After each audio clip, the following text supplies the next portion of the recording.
রমজান উপলক্ষে ভোক্তার চাহিদা ও আগ্রহ অনুযায়ী প্রস্তুত নিত্যপণ্যের বাজার। তবে জাতীয় নির্বাচনকে সামনে রেখে ভিন্ন এক রাজনৈতিক প্রেক্ষাপটে রমজান এলেই পণ্যের মূল্য বৃদ্ধির পুরনো শঙ্কা আরও বেশি জেঁকে বসেছে ভোক্তার মনে।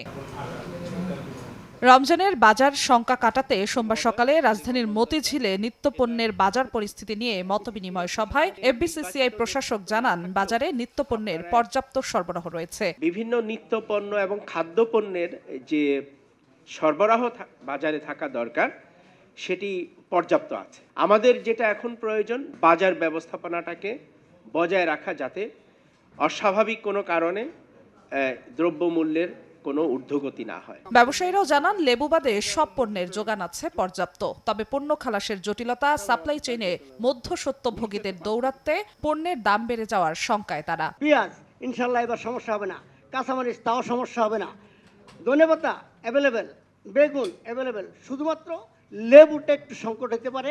সব কিছু আপনার ইনশাল্লাহ অ্যাভেলেবেল থাকবে, শুধু আপনার মনিটরিংটা করেন আমাদের এই বড় মেঘা মহাজন যারা আছেন তাদের উপরে। বাজারে বাস্তবে সাপ্লাই ঠিক থাকতে হবে, যেটা এখনো আমরা সাপ্লাই চেইনে ডিস্টার্ব ফিল করছি কোনো